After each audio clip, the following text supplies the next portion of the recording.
ഇന്നത്തെ ക്ലാസ്സിൽ നമ്മൾ കാണാൻ പോകുന്നത് more than one random variables consider ചെയ്യുവാണെങ്കിൽ അതിൻ്റെ ഫംഗ്ഷൻ്റെ എക്സ്പെക്റ്റേഷൻ എങ്ങനെയാണ് വരുന്നത്. അതായത് ഇപ്പോൾ നമുക്ക് x1 x2 എക്സെട്ര xn ഉണ്ട്, അല്ലെങ്കിൽ y1 y2 എക്സെട്ര yn ഉണ്ട്, അല്ലെങ്കിൽ എക്സും വൈയും നമ്മൾ കൺസിഡർ ചെയ്യുന്നുണ്ട്. എന്നിട്ട് അതിൻ്റെ ഫംഗ്ഷൻ കൺസിഡർ ചെയ്യുന്നു, അതിൻ്റെ എക്സ്പെക്റ്റേഷൻ എങ്ങനെയാണ് എടുക്കുക. അപ്പം നിങ്ങൾ സെക്കൻഡ് സെമസ്റ്ററിൽ പഠിച്ചിട്ടുണ്ട്, എക്സും വൈയും റാൻഡം വേരിയബിൾസ് ആണെങ്കിൽ അതിൻ്റെ ജോയിൻറ്റ് PDF അല്ലെങ്കിൽ ജോയിൻറ്റ് ഫംഗ്ഷൻ എങ്ങനെയാണ് വരിക ഇതൊക്കെ പഠിച്ചിട്ടുണ്ട്. അപ്പം അത് വെച്ചുകൊണ്ടാണ് നമ്മൾ എക്സ്പെക്റ്റേഷൻ്റെ ഫോർമുല ഉപയോഗിച്ച് ഇവിടെ ആൻസർ കണ്ടുപിടിക്കുക. ഓക്കെ, അതെങ്ങനെയാണെന്ന് നമുക്ക് ആദ്യം നോക്കാം. അപ്പോൾ നമ്മളിവിടെ കൺസിഡർ ചെയ്യുന്നത് x1 x2 എക്സെട്ര xn എന്ന് പറയുന്ന n റാൻഡം വേരിയബിൾസ് ആണ്. അതിൻ്റെ PDF ജോയിൻറ്റ് PDF ആയിട്ട് n റാൻഡം വേരിയബിൾസിൻ്റെ ജോയിൻറ്റ് PDF ആണ് f of x1 x2 etcetera xn. Okay, അതിൻ്റെ ഒരു ഫംഗ്ഷനാണ് g of x1 x2 etcetera xn. Function എന്ന് പറയുമ്പോൾ എന്ത് വേണേലും ആവാം. അപ്പം ഇതിൻ്റെ എല്ലാം പ്രൊഡക്റ്റ് ആവാം, അല്ലെങ്കിൽ ഇതിൻ്റെ എല്ലാം സം ആവാം, അല്ലെങ്കിൽ മീൻ ആകാം, x1 plus x2 plus etcetera plus xn by n ആവാം, അങ്ങനെ എന്തെങ്കിലും ആകാം, ഏതെങ്കിലും ഒരു ഫംഗ്ഷൻ. അങ്ങനെയാണെങ്കിൽ ആ ഒരു ഫംഗ്ഷൻ്റെ എക്സ്പെക്റ്റേഷൻ എന്ന് പറയുന്നത് summation over x1 summation over x2 etcetera summation over xn g of x1 x2 etcetera xn into f of x1 x2 etcetera xn. ഇനി റാൻഡം വേരിയബിൾസ് എല്ലാം കണ്ടിന്യൂസ് ആണെങ്കിലോ integral over x1 integral over x2 etc integral over xn g of x1 x2 etc xn into f of x1 x2 etc xn into dx1 dx2 etc dxn.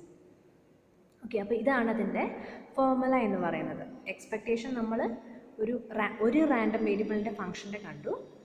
ഇത് ഒന്നിൽ കൂടുതൽ random variables ഉണ്ടെങ്കിൽ അതിൻ്റെ ഒരു ഫംഗ്ഷൻ്റെ expectation. Okay, ഇനി നമുക്കൊരു example നോക്കാം. Problem 1.10 നോക്കിക്കേ. എഫ് ഓഫ് എക്സ് വൈ, എക്സും വൈയും ആണ് നമ്മുടെ റാൻഡം വേരിയബിൾസ്. അതിൻ്റെ joint PMF probability mass function തന്നിട്ടുണ്ട്. എക്സും വൈയും ഡിഫൈൻ ചെയ്തിരിക്കുന്നത് 1, 2 എന്ന് പറയുന്ന പോയിൻറ്റ്സിലാണ്. ഇനി x²y ആണ് ഇതിൻ്റെ ഒരു ഫംഗ്ഷനായിട്ട് തന്നിരിക്കുന്നത്. അതിൻ്റെ എക്സ്പെക്റ്റേഷൻ നമുക്ക് കണ്ടുപിടിക്കണം. എങ്ങനെയാവും കണ്ടുപിടിക്കുക? എക്സിനും വൈക്കും ഇവിടെ പർട്ടിക്കുലർ വാല്യൂസ് തന്നിട്ടുണ്ട്. ഒരു ഇൻ്റർവെൽ അല്ലല്ലോ, ഡിസ്ക്രീറ്റ് വാല്യൂസ് ആണ്. അപ്പോൾ എക്സും വൈയും ഡിസ്ക്രീറ്റ് ആണ്. അപ്പം നമ്മൾ ഡിസ്ക്രീറ്റ് റാൻഡം വേരിയബിളിനുള്ള ഫോർമുല സബ്സ്റ്റിറ്റ്യൂട്ട് ചെയ്തു. ഇനി നമുക്ക് F of X Y substitute ചെയ്തിട്ട് വാല്യൂസ് സബ്സ്റ്റിറ്റ്യൂട്ട് ചെയ്ത് സോൾവ് ചെയ്തെടുക്കാം. നമ്മൾ ഫംഗ്ഷൻ സബ്സ്റ്റിറ്റ്യൂട്ട് ചെയ്തു. ഇനി നമുക്ക് വാല്യൂസ് സബ്സ്റ്റിറ്റ്യൂട്ട് ചെയ്ത് നോക്കാം.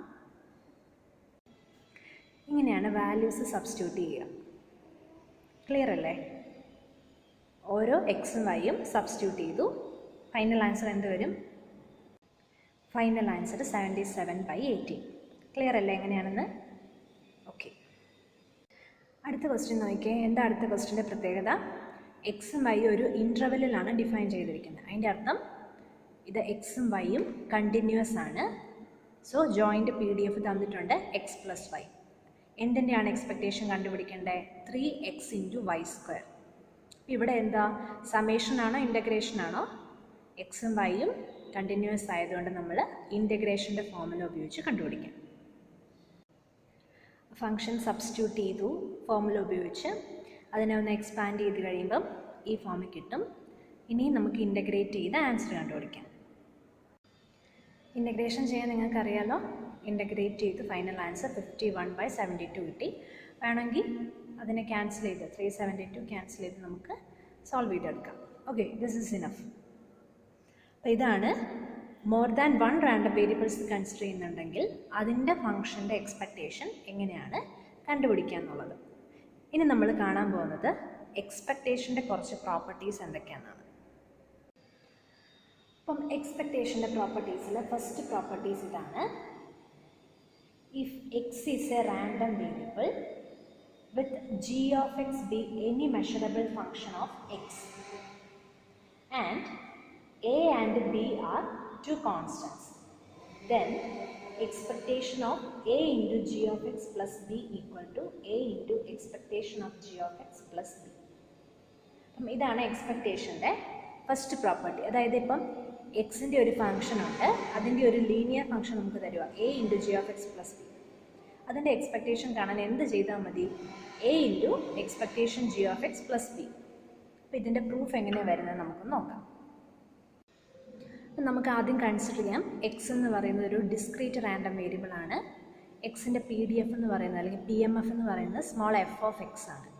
അങ്ങനെയാണെങ്കിൽ നമുക്ക് ഈ എക്സ്പെക്റ്റേഷൻ കാണാൻ ഫോർമുല ഉപയോഗിച്ച് ഇങ്ങനെ എഴുതാമല്ലോ, summation over a into G of X plus B into F of X. ഇനി അതിനെ നമുക്ക് സെപ്പറേറ്റ് ചെയ്ത് എഴുതാം അല്ലേ. a into summation over a G of X F of X plus summation over b into F of X. ഇനി ഇതെങ്ങനെ വരും? നമുക്ക് കോൺസ്റ്റൻറ്റ് ടേംസ് പുറത്തെടുക്കാം. എയും ബിയും ഇൻഡിപെൻഡൻറ്റ് ഓഫ് എക്സ് ആണല്ലോ, സോ അത് നമുക്ക് പുറത്തെടുക്കാം.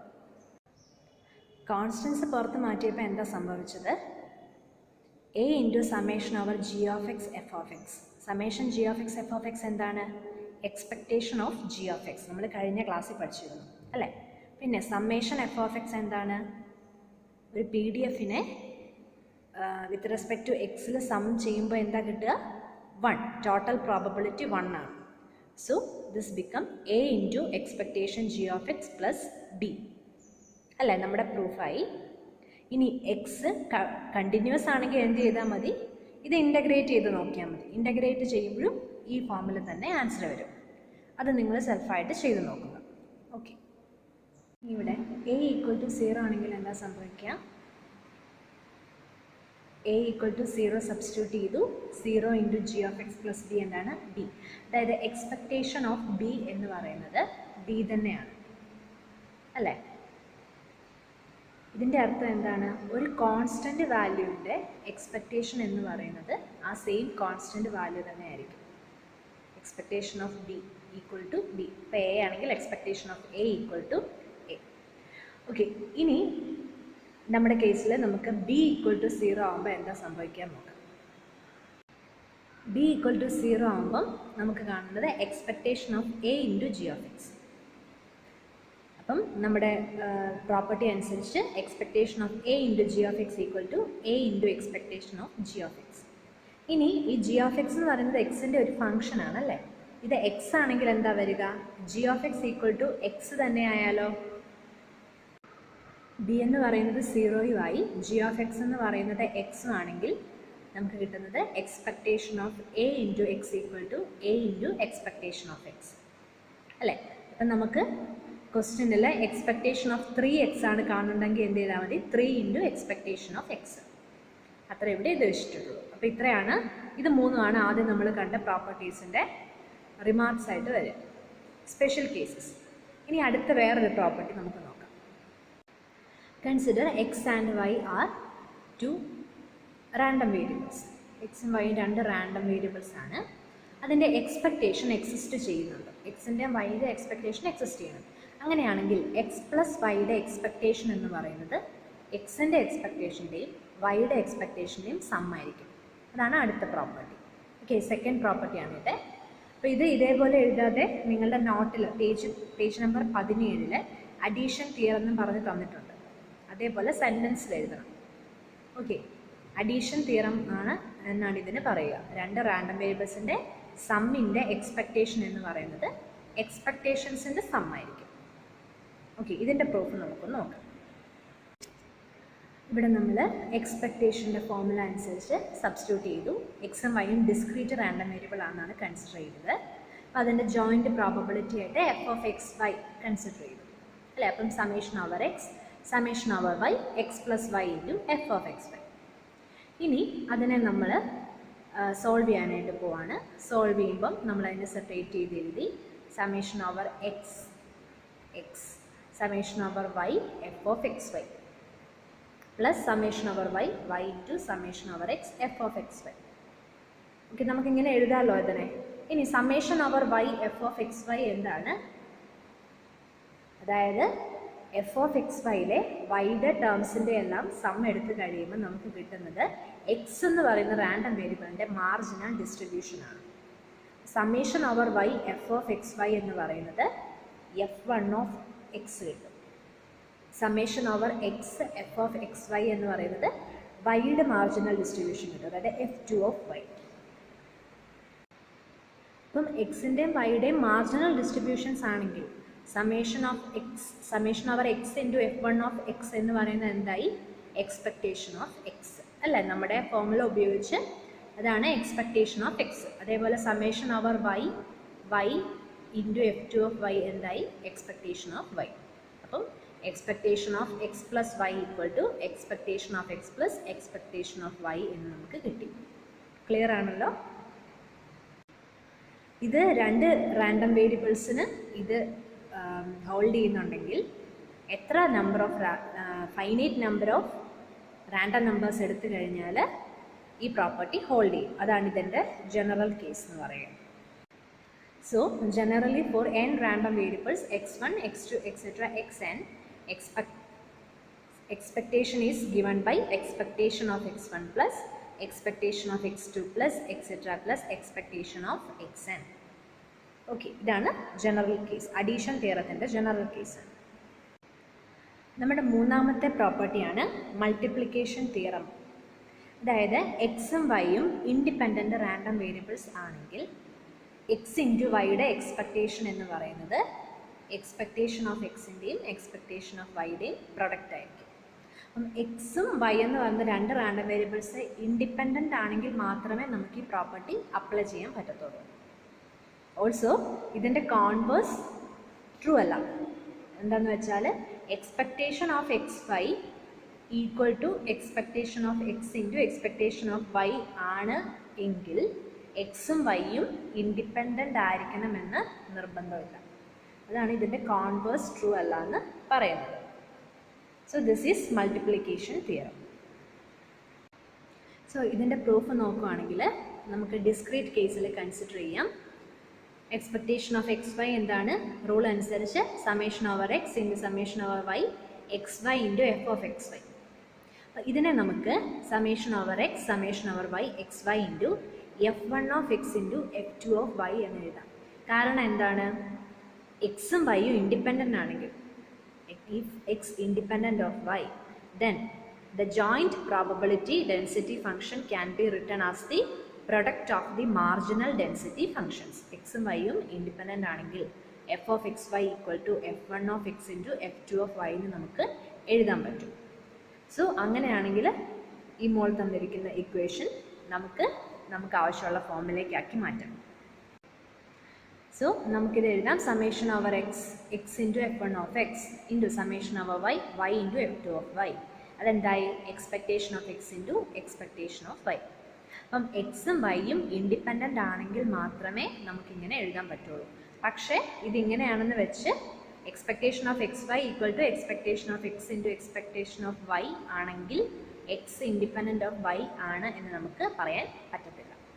So it's converse is not true. Okay, എക്സും വൈയും കണ്ടിന്യൂസ് റാൻഡം വേരിയബിൾസ് ആണെങ്കിൽ എന്ത് ചെയ്താൽ മതി? ഇൻ്റഗ്രേഷൻ സൈൻ ഉപയോഗിച്ച് നമുക്കിത് പ്രൂവ് ചെയ്യാൻ പറ്റും. അത് നിങ്ങൾ തന്നെ ചെയ്ത് നോക്കുക. എന്തെങ്കിലും ഡൗട്ട് ഉണ്ടെങ്കിൽ ചോദിക്കുക. നിങ്ങളുടെ നോട്ടിൽ പേജ് നമ്പർ 20 പ്രോബ്ലം 1.12 നോക്കുക. അത് വളരെ ഇമ്പോർട്ടൻ്റ് ആണ്. ഇവിടെ നമുക്കൊരു PDF തരുന്നുണ്ട്, ജോയിൻറ്റ് PMF തരുന്നുണ്ട്, f of X y. Question ഇതാണ്: show that expectation of X Y equal to expectation of X into expectation of y may not imply x and Y are independent. Okay, അപ്പം ഇവിടെ എന്താ ചെയ്യേണ്ടത്? Expectation of x വൈയും expectation of എക്സും expectation of വൈയും കണ്ടുപിടിക്കണം. അത് equal ആണെന്ന് കിട്ടും. പക്ഷേ ഇവിടെ തന്നിരിക്കുന്ന ജോയിൻറ്റ് PMF കണ്ടോ? F of X y. അതിൻ്റെ മാർജിനൽ ഡെൻസിറ്റി ഫങ്ഷൻസ് നമ്മൾ കണ്ടുപിടിച്ചു കഴിഞ്ഞാൽ F of X Y is not equal to F1 of X into F2 of Y എന്ന് കിട്ടും. ഓക്കെ, എക്സും വൈയും ഇൻഡിപെൻഡൻ്റ് ആവണമെങ്കിൽ ഈഫ് ആൻഡ് ഓൺലി ഇഫ് കണ്ടീഷനാണ് F of X Y equal to F1 of X into F2 of Y. അപ്പം ആ condition hold ചെയ്യുന്നില്ല എന്നുണ്ടെങ്കിൽ നമുക്ക് എക്സും വൈയും ഇൻഡിപെൻഡൻ്റ് ആണെന്ന് പറയാൻ പറ്റത്തില്ല. ഇക്വേഷൻ്റെ ബാക്കിയുള്ള പ്രോപ്പർട്ടീസ് 4 തൊട്ട് 9 വരെയുള്ള പ്രോപ്പർട്ടീസ് നിങ്ങളുടെ പേജ് നമ്പർ 21, 22, 23, 24 പ്രൂവ് ചെയ്ത് തന്നിട്ടുണ്ട്. അപ്പം ആ പ്രോപ്പർട്ടീസ് നോക്കുക. കൂടെ 2 വർക്ക്ഡ് ഔട്ട് എക്സാമ്പിൾസ് കൂടെ ഉണ്ട്. 1.13 1.14. അത് രണ്ടും നമ്മൾ ഇതുവരെ ചെയ്ത എക്സ്പെക്റ്റേഷൻസിൻ്റെ പ്രോബ്ലംസ് പോലെ തന്നെയാണ്. അപ്പോൾ എന്താണ് അതിൽ ക്വസ്റ്റ്യൻ അനുസരിച്ച് ചെയ്ത് നോക്കുക. ഇതൊക്കെ എക്സാമിന് ചോദിക്കുന്നതാണ്. പ്രോപ്പർട്ടീസ് എല്ലാം വർക്ക്ഡ് ഔട്ടാണ്. ഇത് ചെയ്ത് നോക്കി ഡൗട്ട് ഉണ്ടെങ്കിൽ എൻ്റെ അടുത്ത് വന്നിട്ട് ചോദിക്കും. അടുത്തതായിട്ട് നമ്മൾ കാണുന്നത് raw and central moments. Raw moment എന്താണ്, സെൻട്രൽ മൊമെൻ്റ് എന്താണ്? ഓക്കെ, ഇപ്പം മൊമെൻറ്റ്സ് എന്ന് പറയുന്നത് നമ്മൾ കാണാൻ പോകുന്നത് എക്സ്പെക്റ്റേഷൻ്റെ ടേംസിലാണ് നമുക്ക് മൊമെൻറ്റ്സ് കിട്ടുക. അപ്പോൾ ഓരോ ഡിസ്ട്രിബ്യൂഷനും മൊമെൻറ്റ്സ് ഉണ്ടാവും. അപ്പം അതിൽ ആദ്യം കാണുന്നത് rth central moment of x about a. Mu r of a എന്നാണ് നമ്മൾ സാധാരണയായിട്ട് rth central moment of x about a denote ചെയ്യുക. അതെങ്ങനെയാണ് കണ്ടുപിടിക്കുക? എക്സ് മൈനസ് എയുടെ ആർത്ത് പവറിൻ്റെ എക്സ്പെക്റ്റേഷൻ ആണ് മ്യൂ ആർ ഓഫ് എ എന്ന് പറയുന്നത്. Expectation of X minus a whole raise to r. ഇതെങ്ങനെ കണ്ടുപിടിക്കാം? എക്സ് ഡിസ്ക്രീറ്റ് ആണെങ്കിൽ നമുക്ക് summation over X X minus a whole raise to R into F of X ചെയ്ത് കണ്ടുപിടിക്കാം. ഇനി എക്സ് കണ്ടിന്യൂസ് ആണെങ്കിൽ integral over X X minus A the whole raise to R into F of X D of X ചെയ്താൽ മതി നമുക്ക് mu r of A കണ്ടുപിടിക്കാം. ഇനി A എന്ന് പറയുന്ന വാല്യൂ അത് 0 ആവുകയാണെങ്കിലാണ് നമുക്ക് ആർത്ത് റോ മൊമെൻറ്റ് കിട്ടുക. എങ്ങനെ വരും? സോ എ എന്ന് പറയുന്നത് 0 ആണെങ്കിൽ we get mu R dash equal to expectation of X raise to R. ഇതാണ് നമ്മുടെ ആർത്ത് റോ മൊമെൻ്റ് ഓഫ് എക്സ് എന്ന് പറയുന്നത്.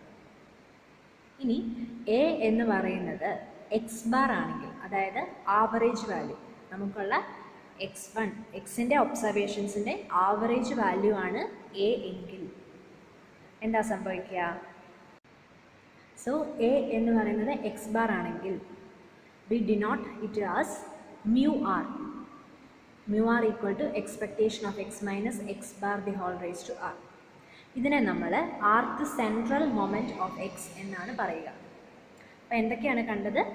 ആദ്യം rth central moment of x about a, then rth raw moment, then rth central moment of X.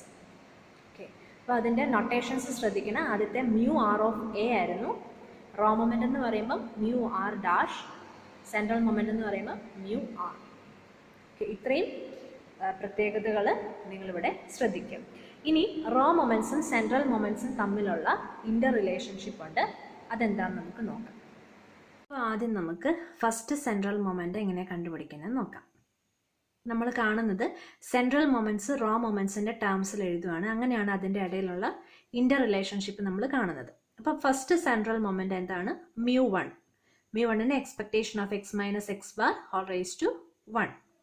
അപ്പം അതിന് പകരം X ബാറിന് പകരം നമുക്ക് എക്സ്പെക്റ്റേഷൻ ഓഫ് എക്സ് എന്ന് എഴുതാം. ഓക്കെ, എക്സ് ബാറിന് പകരം എക്സ്പെക്റ്റേഷൻ ഓഫ് എക്സ്, അതായത് expectation of X minus expectation of X. ഇനി ഇതെന്താണ്?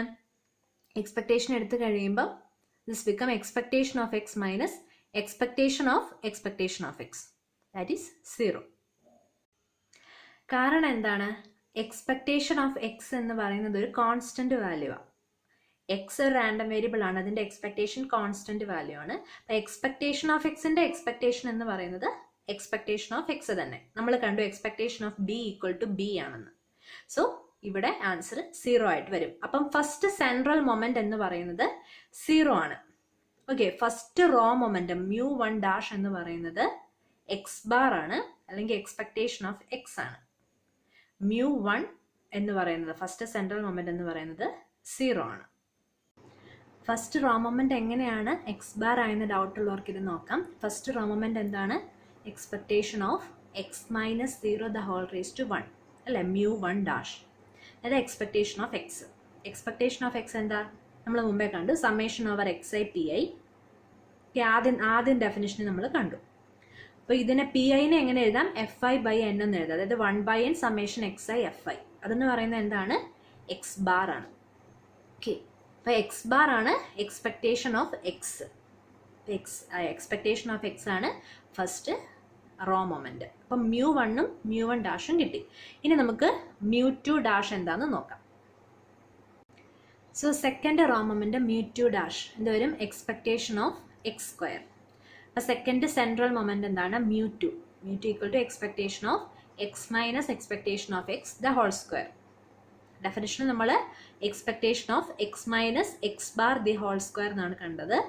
അപ്പോൾ X bar expectation of x ആയതുകൊണ്ട് ഇങ്ങനെ എഴുതാം. നമുക്ക് a minus b the whole square എന്താ ചെയ്യുക? A square minus 2ab plus b square. അത് തന്നെ ഇവിടെ അപ്ലൈ ചെയ്തു. ഇനി നമുക്ക് ഓരോ ടേമിൻ്റെ എക്സ്പെക്ടേഷൻ എടുക്കാം. അപ്പോൾ എക്സ്പെക്ടേഷൻ എടുക്കുമ്പം first expectation of X square minus 2 into 2 constant ആണ്. ഞാൻ പറഞ്ഞു എക്സ്പെക്ടേഷൻ ഓഫ് എക്സ് കോൺസ്റ്റൻ്റ്. അപ്പോൾ 2 ഇൻറ്റു എക്സ്പെക്ടേഷൻ ഓഫ് എക്സ് പുറത്തെടുത്തു, പിന്നെ എക്സിൻ്റെ മാത്രം എക്സ്പെക്ടേഷൻ. അപ്പം 2 into expectation of X into expectation of X plus expectation of X the whole സ്ക്വയറിൻ്റെ എക്സ്പെക്ടേഷൻ. ഓക്കെ, ഇനി expectation of X into expectation of x എന്താവും? അത് വീണ്ടും expectation of X the whole square. ഇനി expectation of X the whole സ്ക്വയറിൻ്റെ expectation എന്താ? Expectation of X the whole square തന്നെ. കാരണം എന്താ? എക്സ്പെക്ടേഷൻ ഓഫ് എക്സ് കോൺസ്റ്റൻ്റ് ആണ്. അപ്പോൾ expectation of X the whole square constant ആണ്. അപ്പോൾ ഒരു കോൺസ്റ്റൻറ്റിൻ്റെ എക്സ്പെക്ടേഷൻ എടുക്കുമ്പോൾ ആ വാല്യൂ തന്നെ. ഇനി ഇവിടെ സോൾവ് ചെയ്ത് കഴിയുമ്പോൾ എന്ത് കിട്ടും? Expectation of X minus expectation of X the whole square. അപ്പം mu2 എന്ത് കിട്ടി? Expectation of X square minus expectation of X the whole square. ഇപ്പം എക്സ്പെക്ടേഷൻ ഓഫ് എക്സ് സ്ക്വയർ എന്താണെന്ന് നമ്മൾ കണ്ടു, mu2 ഡാഷ് മോൾ എഴുതിയിട്ടുണ്ട്. ഇനി എക്സ്പെക്ടേഷൻ ഓഫ് എക്സ് എന്താണ്? mu1 dash. അപ്പം അതിൻ്റെ സ്ക്വയർ എന്ന് പറയുമ്പോൾ mu1 ഡാഷ് സ്ക്വയർ. അപ്പം സെക്കൻഡ് സെൻട്രൽ മൊമെൻ്റ് കണ്ടുപിടിക്കാൻ വേണ്ടി ഏതൊക്കെ നമുക്ക് അറിഞ്ഞാൽ മതി? ഫസ്റ്റ് റോ മൊമെൻറ്റും സെക്കൻഡ് റോ മൊമെൻറ്റും. അപ്പം mu1 ഡാഷും mu2 ഡാഷും ഉണ്ടെങ്കിൽ വി വിൽ ഗെറ്റ് mu2. അപ്പോൾ ഇതാണ് ഫസ്റ്റ് 2 റോ മൊമെൻറ്റ്സും സെക്കൻഡ് സെൻട്രൽ മൊമെൻറ്റും തമ്മിലുള്ള റിലേഷൻഷിപ്പ് എന്ന് പറയുക. ഇതേപോലെ തന്നെ തേർഡ് സെൻട്രൽ മൊമെൻറ്റും ഫോർത്ത് സെൻട്രൽ മൊമെൻറ്റും ഡിറൈവ് ചെയ്തെടുക്കുന്നത് നിങ്ങളുടെ നോട്ടിൽ വർക്കൗട്ട് ചെയ്തിട്ടുണ്ട്. mu3 is obtained from mu3 dash, mu2 dash and mu1 dash. mu4 is obtained from mu4 dash, mu3 dash, mu2 dash, mu1 dash. അപ്പോൾ അത് ഡിറൈവ് ചെയ്യുന്നത് എങ്ങനെയാണ്? ഫസ്റ്റ് ഇപ്പം mu3 ആണെങ്കിൽ expectation of X minus expectation of X the whole cube. Okay, അതിനെ പിന്നെ ഇത് ചെയ്തായിട്ടാണ് നമ്മൾ ബാക്കിയുള്ള ടേംസിലേക്ക് ഇതിനെ ആക്കുന്നത്. ഓക്കെ, സോൾവ് ചെയ്തെടുക്കുക ചെയ്യുന്നത്. അപ്പം ആ വർക്കൗട്ട് ചെയ്തിരിക്കുന്നത് നിങ്ങൾ നോക്കുക, എന്നിട്ട് അതിൻ്റെ ആ ഫോർമുല അതെന്താണെന്നൊന്ന് പഠിച്ചു വയ്ക്കുക. അപ്പോൾ ഫസ്റ്റ് 4 സെൻട്രൽ മൊമെൻറ്റ്സും ഫസ്റ്റ് 4 റോ മൊമെൻറ്റ്സും തമ്മിലുള്ള റിലേഷൻഷിപ്പ് വളരെ ഇമ്പോർട്ടൻ്റ് ആണ്. അതിനകത്ത് തന്നെ mu2 ഡാഷും mu1 ഡാഷും ആയിട്ടുള്ള റിലേഷൻ വളരെ ഇമ്പോർട്ടൻ്റ് ആണ്. അപ്പം mu2 ആണ് നമ്മുടെ സെക്കൻഡ് സെൻട്രൽ മൊമെൻ്റ് ആണ് നമ്മൾ വേരിയൻസ് കാണാനായിട്ട് ഉപയോഗിക്കുക. ഒരു റാൻഡം വേരിയബിൾ എക്സ് ഉണ്ട്, നമുക്കതിൻ്റെ റോ മൊമെൻറ്റ്സ് അറിയാം. നമ്മൾ വേരിയൻസ് കാണാനായിട്ട് ഈ ഫോർമുലയാണ് ഉപയോഗിക്കുക. അല്ലെങ്കിൽ expectation of X square minus expectation of X the whole square, അത് നമുക്ക് വരുന്നുണ്ട്. ഇനി mu3 കണ്ടുപിടിക്കാൻ mu3 dash minus 3 mu2 dash mu1 dash plus 2 mu1 dash whole cube. mu4 കണ്ടുപിടിക്കാൻ mu4 dash minus 4 mu3 dash mu1 dash plus 6 mu2 dash mu1 dash square minus 3 mu1 dash raise to 4. Okay, ഈ 4 relationship പഠിച്ചു വയ്ക്കുക. ഇനി ആർക്ക് central മൊമെൻറ്റിൻ്റെ ഒരു general form ഉണ്ട്, അതെന്താണെന്നുള്ളത് നമുക്ക് നോക്കാം. ആർക്ക് central moment കാണാൻ എന്താ ചെയ്യേണ്ടത്? Expectation of X minus expectation of X the whole raise to R അല്ലേ? അപ്പോൾ നമുക്ക് ബൈനോമിയൽ എക്സ്പാൻഷൻ ഉപയോഗിച്ചിട്ട് X minus expectation of X the whole raise to ആറിനെ നമുക്ക് എക്സ്പാൻഡ് ചെയ്യാൻ പറ്റും. ഇനി ഇതിൻ്റെ ഓരോന്നിൻ്റെയും എക്സ്പെക്ടേഷൻ എടുത്ത് expectation of X raise to r എന്താണ്? mu r dash. ഓരോന്നിൻ്റെ എക്സ്പെക്ടേഷൻ എടുത്തു കഴിഞ്ഞാൽ ഫൈനലായിട്ട് റോ മൊമെൻറ്റ്സിൻ്റെ ടേംസിൽ എങ്ങനെയാണ് വരിക എന്ന് നോക്കാം. ഓക്കെ, റോ മൊമെൻറ്റ്സിൻ്റെ ടേംസിൽ നമ്മൾ എഴുതി സെൻട്രൽ മൊമെൻറ്റ് rth സെൻട്രൽ മൊമെൻറ്റം മ്യൂ ആറിനെ എക്സ്പ്രസ് ചെയ്യുന്നതെല്ലാം റോ മൊമെൻറ്റ്സിൻ്റെ ടേംസിലായിരിക്കണം. Mu 1 dash, mu 2 dash etcetera, mu r minus 2 dash, mu r minus 1 dash, mu r dash. Okay, r raw മൊമെൻറ്റ്സിൻ്റെ ടേംസിലായിരിക്കണം rth സെൻട്രൽ മൊമെൻറ്റിനെ റെപ്രസെൻറ്റ് ചെയ്യുക. ഈ ഒരു ഫോം പഠിച്ചു വെക്കുകയാണെങ്കിൽ ഏതൊരു സെൻട്രൽ മൊമെൻറ്റ് കാണാൻ വന്നാലും ഇതിനകത്ത് നമുക്ക് സബ്സ്റ്റിറ്റ്യൂട്ട് ചെയ്ത് കണ്ടുപിടിക്കാൻ പറ്റും. അപ്പോൾ ഇതിവിടെ RC1 എന്താണ്? കോമ്പിനേഷൻ. ആറിൽ നിന്ന് 1 കോമ്പിനേഷൻ, 1ന്റെ കോമ്പിനേഷൻ അല്ലേ? അതായത് r factorial by 1 factorial into r minus 1 factorial. നിങ്ങൾക്ക് അറിയാവുന്നതാണല്ലോ. ഓക്കെ, ഈ ഒരു ഫോം ഇമ്പോർട്ടൻ്റ് ആണ്. ഇത് പഠിച്ചു വെച്ചാൽ ബാക്കിയൊക്കെ നിങ്ങൾക്ക് ചെയ്യാൻ പറ്റും. അപ്പം എക്സാമിന് ചോദിക്കാം എന്താണ് express rth or 4th central moment in terms of the raw moments. അങ്ങനെയാണെങ്കിൽ ഈ ഒരു ഫോമിൽ ചെയ്യാനായിട്ട് നിങ്ങൾക്ക് അറിഞ്ഞിരിക്കണം. അപ്പം അതിന് വേണ്ടിയിട്ട് വർക്കൗട്ട് ചെയ്തിരിക്കുന്നത് നോക്കി പഠിച്ചു വയ്ക്കുക. എന്തെങ്കിലും ഡൗട്ട് ഉണ്ടെങ്കിൽ വന്നിട്ട് ചോദിക്കുക. ഇപ്പം മൊമെന്റ്സിന്റെ കേസിൽ ഒരു പ്രത്യേക കാര്യം ഓർക്കണം. ഫസ്റ്റ് സെൻട്രൽ മൊമെന്റ് മ്യൂ 1 ആണ് റാൻഡം വേരിയബിളിന്റെ എക്സ്പെക്ടേഷൻ എന്ന് പറയുക. Expectation of X, sorry mu 1 അല്ല, mu 1 dash. First raw moment mu 1 dash ആണ് എക്സ്പെക്ടേഷൻ എന്ന് പറയുക. അതുപോലെ സെക്കൻഡ് സെൻട്രൽ മൊമെന്റ് മ്യൂ 2 ആണ് വേരിയൻസ് എന്ന് പറയുക. ഈ രണ്ട് കാര്യങ്ങളും പ്രത്യേകമായിട്ട് ഓർത്ത് വെച്ചിരിക്കണം. ഇതേപോലെ തന്നെ നമുക്ക് rth റോ മൊമെന്റിനെ സെൻട്രൽ മൊമെന്റ്സിന്റെ ടേംസിൽ എഴുതാൻ പറ്റും. അതെങ്ങനെയാവും വരിക? rth റോ മൊമെന്റ് എങ്ങനെയാണ് ഡിഫൈൻ ചെയ്യുക? Mu R dash equal to expectation of X raise to R. അപ്പോൾ ഇതിനെ നമുക്ക് സെൻട്രൽ മൊമെന്റ്സിന്റെ ടേംസിലേക്ക് ആക്കണമെങ്കിൽ നമുക്കിവിടെ ചെറിയൊരു അഡ്ജസ്റ്റ്മെന്റ് നടത്തണം. അപ്പോൾ ഇവിടെ നമ്മൾ എക്സ്പെക്ടേഷൻ്റെ ഉള്ളിലൊരു എക്സ്പെക്ടേഷൻ ഓഫ് എക്സ് ആഡ് ചെയ്തു, സബ്സ്ട്രാക്ട് ചെയ്തു. ഇനി നമുക്കിതിനെ 2 ടേം ആയിട്ട് എടുത്തിട്ട് അതിൻ്റെ ബൈനോമിയൽ എക്സ്പാൻഷൻ ഒന്ന് നോക്കാം. നമുക്കതിനെ എക്സ്പെക്ടേഷൻ്റെ ഉള്ളിലുള്ള ടേംസിനെ ഇങ്ങനെ എഴുതാം. ഓക്കെ അല്ലേ? ഇനി ഇതിൻ്റെ ഓരോ ടേമിൻ്റെയും എക്സ്പാൻഷൻ എടുക്കാം. ഓരോ ടേമിൻ്റെയും എക്സ്പെക്ടേഷൻ എടുക്കാം. അപ്പോൾ എക്സ്പെക്ടേഷൻ എടുത്തു കഴിഞ്ഞപ്പോൾ എന്ത് സംഭവിച്ചു? നമുക്ക് rth റോ മൊമെൻറ്റിനെ r സെൻട്രൽ മൊമെൻറ്റ്സിൻ്റെയും ഫസ്റ്റ് റോ മൊമെൻറ്റിൻ്റെയും ടേംസിൽ എഴുതാൻ പറ്റും. അപ്പോൾ ഈ ലാസ്റ്റ് എക്സ്പ്രഷൻ നിങ്ങൾ ഓർത്ത് വയ്ക്കുക. എങ്ങനെയാണ് അതിലേക്ക് വന്നതെന്നുള്ളതും അറിഞ്ഞു വയ്ക്കുക. നിങ്ങളുടെ നോട്ടിൽ എക്സ്പെക്ടേഷൻ കാണാനായിട്ടുള്ള പ്രോബ്ലം 1.15 ചെയ്ത് നോക്കുക. അതിൻ്റെ expectation of 2x minus 4 the whole square ആണ് പറഞ്ഞിരിക്കുന്നത്. അതെങ്ങനെയാണ് വന്നതെന്നുള്ളത് ചെയ്ത് നോക്കുക. അടുത്ത ക്ലാസ്സിൽ നമുക്കിനി വേരിയൻസ്, കൊവേരിയൻസ്, അതിൻ്റെ പ്രോപ്പർട്ടീസ് എന്നിവയെക്കുറിച്ചൊക്കെ ഡിസ്കസ് ചെയ്യാം.